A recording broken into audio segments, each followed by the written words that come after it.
ছিল রোগীটার? তার হচ্ছে ব্রেন স্টোমার হয়েছে। ব্রেন স্টোমার। ও আচ্ছা, দিদি মনে হয় চিকেন স্টু আর ব্রেন স্টুর মধ্যে গুলিয়ে ফেলেছে। ঠিক আছে, আমি মানলাম তুমি ব্রেন স্টু বলছো, তাহলে সেটাই ঠিক করে বলো, ব্রেন স্টুমার আবার কি? ব্রেন স্ট্রোক বা ব্রেন টিউমার, এটাই তুমি ভালো করে উচ্চারণ করতে পারছো না, এদিকে আবার তুমি বলছো আমি ভুয়া ডাক্তার না। এত গলার জোর! তুমি যে কি ডাক্তার সেটা আমরা বুঝে গেছি। বড়ি अच्छी बात कही आप। তাও যেহেতু তুমি আজকে প্রমাণ করতে বসেছো যে তুমি ভুয়া ডাক্তার না, তো চলো দেখি তুমি কেমন ভুয়া ডাক্তার না। এমবিবিএস কমপ্লিট করে এখন আমি বেসিক জন্য অ্যাপ্লাই নিচ্ছিলাম। হ্যাঁ, আদৌ ডক্টর? ইয়েস, আমি ডক্টর। আমার সত্যি খারাপ কথাটা বলা উচিত হয়নি, তার কারণ মানুষের তো উচ্চারণ মিস্টেক হতেই পারে, তাই না?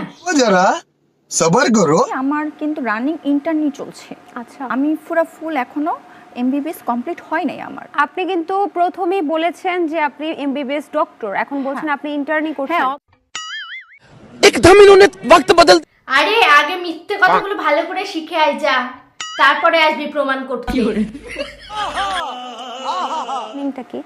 আইসিইউ ফুল মিনিংটা হচ্ছে, আইসিইউ হচ্ছে আপনার একটা রোগীর যে পেটের মধ্যে তাকে আইসিইউ হচ্ছে যে অক্সিজেনের জন্য কিন্তু ওই পেশেন্টটা কিন্তু বাইচা থাকে অক্সিজেনের মাধ্যমে। আমরা সাধারণ মানুষ, আমরা আইসিইউ মানে নাই জানতে পারি, কিন্তু একজন ডাক্তার যদি বলে যে আইসিইউ মানে রোগীর পেটের মধ্যে, আইসিইউ মানে অক্সিজেনের জন্য মানুষ বেঁচে থাকে, এগুলো কোনো ডাক্তারের উত্তর হলো?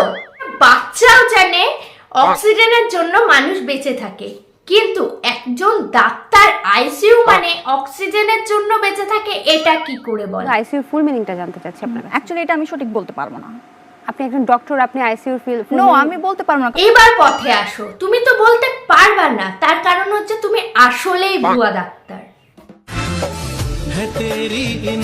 সারাদিন ধরে টিকটক বানালে কি আর আইসিইউ এর ফুল মিনিং পারা যায়? তার জন্য পড়াশোনা করতে হয়। ওটির ফুল মিনিং হচ্ছে আপনার ওটি করাইতে হবে। এটাই জানি যে সিজার হয়, বাচ্চা হয়, দেন হচ্ছে ওটির ফুল মিনিং হচ্ছে সিজার হয়, বাচ্চা হয়। আমি যতটা জানি কোনরূপ অপারেশন করতে গেলে ডাক্তার বলে ওটি করা হবে, কিন্তু ওটির একটা ফুল মিনিং আছে, সেটা তোমাকে জিজ্ঞাসা করা হয়েছে। মানে ওটিতে শুধু সিজার হয় আর বাচ্চা হয়, তাই তো? এই বড় ডাক্তার, আগে ওটি আর আইসিইউ এর ফুল মিনিং শিখে আয়, তারপরে নিজেকে ডাক্তার বলে প্রমাণ করবি। একজন ফ্রেন্ড এসছে, তাকে দিয়ে আপনি কি প্রমাণ করতে চান? থার্ড ইয়ার কি কেস সামারি ইজ ভাইপার। এই ভুয়া ডাক্তার সে যে আসলেই ডাক্তার সেটা প্রমাণ করার জন্য আবার তার বান্ধবী ললিতাকে নিয়ে এসেছে। তো চলো দেখি তার বান্ধবী ললিতা কি বলে। ইনকারেকশন ফর ওয়ান ডে। কলেজ বানান করেন তো। COLLAGE college. ঠিক আছে, আমি কেস সামারি বুঝবও না, আর আমি সেই সব ব্যাপারে কিছু বলছিও না। বান্ধবী ললিতা, তুই কলেজ বানান জানিস না? তুই নাকি আবার কলেজে পড়িস? আচ্ছা, তুই তো মেডিকেল কলেজে পড়িস, তুই মেডিকেল বানান জানিস? তুই বান্ধবীর সম্মান বাঁচাতে এসেছিস না নিজের সম্মান ডোবাতে এসেছিস? আপনি কি জানেন মানবদেহের কয়টা হাড়? হ্যাঁ, কয়টা? 366। মানবদেহে নাকি 366টা করে হাড় থাকে। আমার কি মনে হয় বলতো বান্ধবী ললিতা, তোর শরীরে আর তোর ভুয়া ডাক্তার বান্ধবী তার শরীরে 366টা করে হাড় আছে। না হলে তোর ভুয়া ডাক্তার বান্ধবী কোনোদিন তোকে নিয়ে এসে বসিয়ে দেয় ইন্টারভিউর জন্য, যে জানেই না মানব দেহে কটা হাড় থাকে। শেষে একটাই কথা বলবো, শুধুমাত্র টিকটকে ফেমাস হওয়ার জন্য ডাক্তার সাজাটা ভীষণ অন্যায় হয়েছে। তার কারণ কোনো মানুষের জীবন নিয়ে খেলাটা কারোর উচিত না।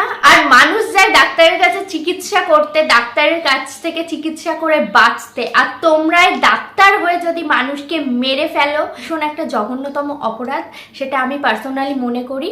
তাই আর যাই করো, মানুষের জীবন নিয়ে খেলো না। আর অনেক ভরসা করে একটা মানুষ ডাক্তারের কাছে যায়, তোমরা সেই ভরসাটাকে জাস্ট ভেঙে ফেলছো। আর ভিডিওটা কেমন হয়েছে কমেন্ট করে জানিও, আর ভালো লাগলে লাইক কমেন্ট শেয়ার করো, আর চ্যানেলে নতুন হয়ে থাকলে অবশ্যই চ্যানেলটি সাবস্ক্রাইব করো। তো চলো আজকের মতো টাটা।